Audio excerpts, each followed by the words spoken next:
రావు గారికి కాంగ్రెస్ పార్టీ అప్పగించడం జరిగింది. 69,000 కోట్ల రూపాయల అప్పుతో 16,000 కోట్ల రూపాయల మిగులు బడ్జెట్తో తెలంగాణ రాష్ట్రాన్ని చంద్రశేఖరరావు గారికి అప్పజెప్తే 2014 నుంచి 2024 మాకు అప్పజెప్పే సమయానికి 8,11,000 కోట్ల రూపాయల అప్పుతో మాకు వారు రాష్ట్రాన్ని అప్పగించడం జరిగింది.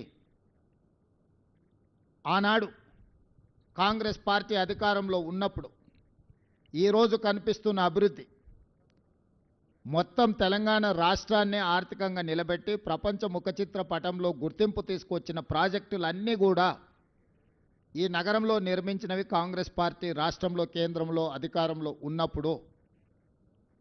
ప్రధానమంత్రిగా మన్మోహన్ సింగ్ గారు, ఉమ్మడి రాష్ట్ర ముఖ్యమంత్రిగా డాక్టర్ వైఎస్ రాజశేఖర రెడ్డి గారు, అంతకంటే ముందు కొనసాగించిన తెలుగుదేశం పార్టీ ప్రణాళికలను ముందుకు తీసుకెళ్లడమే కాకుండా ఈ నగరాన్ని ఒక గొప్ప నగరంగా, మహానగరంగా తీర్చిదిద్దిన మాట వాస్తవం కాదా?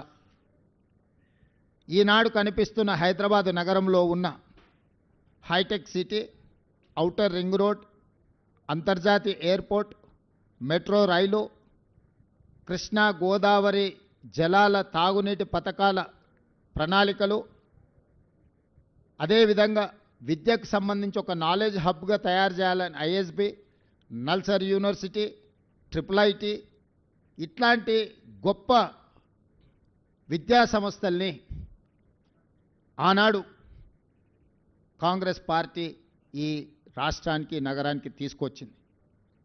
ఎక్కడ కూడా వివక్ష చూపించకుండా తెలుగుదేశం పార్టీ ఆలోచనలో అవసరమైన అభివృద్ధిని ఆ 10 సంవత్సరాలు కాంగ్రెస్ పార్టీ కొనసాగించడం వల్ల ఈరోజు అంతర్జాతీయ ప్రమాణాలతో కూడుకున్న నగరంగా 16,000 కోట్ల రూపాయల మిగులు బడ్జెట్తో తెలంగాణ రాష్ట్రాన్ని చంద్రశేఖరరావు గారికి అప్పచెప్పినాము. మీడియా మిత్రులకు ఈరోజు నేను విజ్ఞప్తి చేస్తున్నా, ఈ గ్రోత్ ఇంజన్స్ మొత్తం కాంగ్రెస్ పార్టీ తీసుకొచ్చినాయి కదా. ఈరోజు ఐటీ కంపెనీలు, ఫార్మా కంపెనీలు, విద్యా సంస్థలు, మెట్రో రైలు, మెట్రో జలాలు, outer ring road, hi-tech city, అంతర్జాతీయ airport, knowledge park, financial district, American consulate, ఇతర దేశాలకు సంబంధించిన కౌన్సిలేట్ జనరల్స్ని హైదరాబాద్కి రప్పించి ఈ హైదరాబాదు నగరానికి అంతర్జాతీయ గుర్తింపు తీసుకొచ్చింది 2004 నుంచి 2014 సంవత్సరంలో కాదా? ఇదే కాదు, 2013 సంవత్సరంలో ఐటీ ఉద్యోగాలను పెంచాలని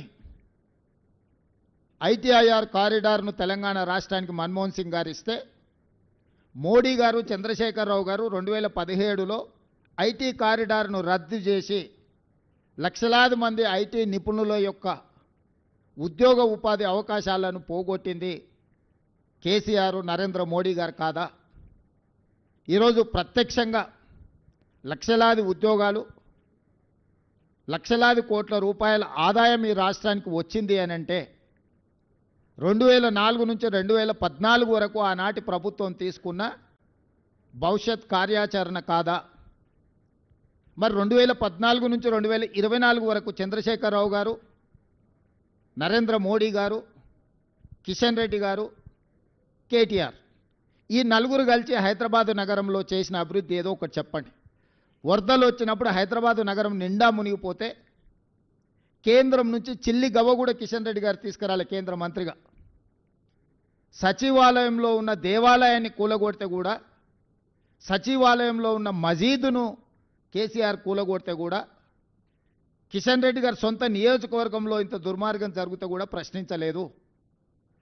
వాళ్ళు పదే పదే చెప్పే కమాండ్ కంట్రోల్ రూమ్, సచివాలయం, ప్రగతి భవన్, కాళేశ్వరం ప్రారంభించి పూర్తి చేసినవి ఈ 4 చంద్రశేఖరరావు తెలంగాణ రాష్ట్రంలో. 1,50,000 కోట్ల రూపాయల అంచనాలతో మొదలుపెట్టిన కాళేశ్వరం 1,02,000 కోట్ల రూపాయల బిల్లులు చెల్లించిండు కాంట్రాక్టర్లు. కాళేశ్వరం కట్టడం, కాళేశ్వరం కూడడం 3 సంవత్సరాలలో జరిగిపోయింది. 1,00,000 కోట్ల రూపాయలు గోదావరి పాలైపోయినాయి. ప్రగతి భవన్ ఆయన విలాసవంతమైన జీవితాన్ని సేదతీరడానికి మాత్రం ఉపయోగపడ్డది తప్ప గద్దరన్న లాంటి వాళ్ళని ప్రగతి భవన్ గేటు దగ్గర గంటల కొద్దీ ఎండలో కూర్చోబెట్టిరు తప్ప పేద ప్రజలకు ప్రవేశం లేని తెలంగాణ పేద ప్రజలకు ప్రవేశం లేని నిషేధాజ్ఞలు ఉన్న ప్రగతి భవన్ కేవలం చంద్రశేఖరరావు గారికి వారి కుటుంబానికి ఉపయోగపడ్డది తప్ప తెలంగాణ రాష్ట్ర ప్రజలకు ఏమైనా ఉపయోగపడ్డదా? ఈరోజు మేము కట్టినమని చెప్పుకుంటున్న సచివాలయం ఉమ్మడి రాష్ట్రానికే పరిపాలనను అందించి 23 జిల్లాలను దాదాపుగా 10 కోట్ల ఉమ్మడి రాష్ట్ర ప్రజలకు పరిపాలన అందించిన వసతులున్న నిఖార్సైన ఉమ్మడి ఆంధ్రప్రదేశ్ సచివాలయాన్ని కూలగొట్టి 2000 కోట్ల రూపాయలు ఖర్చు పెట్టి కట్టిన సచివాలయం కేవలం కొడుకు రాజకీయ భవిష్యత్తు కోసం వాస్తును సరిదిద్దడానికే కూలగొట్టి కొత్తది నిర్మించిండు. కొత్తగా ఏమైనా ప్రజలకు ఆ సచివాలయం వల్ల అదనపు సౌలభ్యం ఏమైనా వనకూరిందా? అదనపు ప్రయోజనం ఏమైనా ఉన్నదా? ప్రభుత్వంలో సచివాలయం కట్టడం వల్ల నూతనంగా ఏమైనా ఉద్యోగాలు వచ్చినాయా? ఎవరికైనా ఉపాధి కానీ ఎవరికైనా భవిష్యత్ ప్రణాళికలకు ఆ సచివాలయం అని పనికొచ్చిందా? కేవలం నీ కొడుకును ముఖ్యమంత్రిని చేయాలన్న ఆలోచనతో వాస్తు సరిగ్గా లేదని ఇంకా 100 సంవత్సరాలు సేవలు అందించగలిగిన భవనాలను కూల్చేసి ఎల్ఎన్టీ లాంటి సంస్థలు కట్టిన భవనాలను కూల్చి ఇప్పుడున్న సచివాలయం కట్టినవు. పేద ప్రజలకు ఆ సచివాలయం వల్ల అనా పైసా ప్రయోజనం ఏమైనా వనగూరిందా? కమాండ్ కంట్రోల్ రూమ్ ద్వారా ప్రతిపక్ష నాయకుల ఇళ్ల ముందు సీసీ కెమెరాలు పెట్టి కమాండ్ కంట్రోల్ రూమ్లో కూర్చొని చూసుకోవడానికి ప్రతిపక్షాల మీద తనంటే గిట్టని వాళ్ళ మీద పాత్రికేయ మిత్రుల మీద నిఘబెట్టడానికి కమాండ్ కంట్రోల్ రూమ్ కట్టినవు తప్ప కమాండ్ కంట్రోల్ రూమ్ అంతకుముందు ఎవరినన్నా లోపలికి రానిచ్చిండ్రా? లోపల ఏముందో అదొక గండికోట రహస్యం. సద్దాం హుస్సేన్ ఆయన లాంటి వాళ్ళని 6 మందిని నకిలీలను తయారు చేసిండంట ప్రాణరక్షణ కోసం.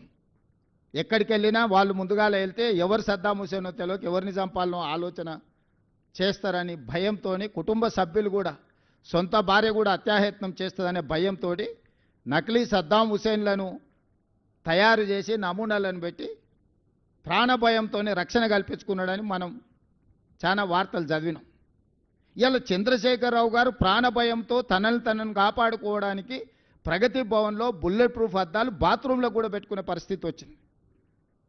ప్రతి వాళ్ళ మీద నిఘబెట్టాలన్న తొంగి చూడాలి ప్రైవేటు జీవితాలలో తండ్రి కొడుకుల ఆలోచనతోటి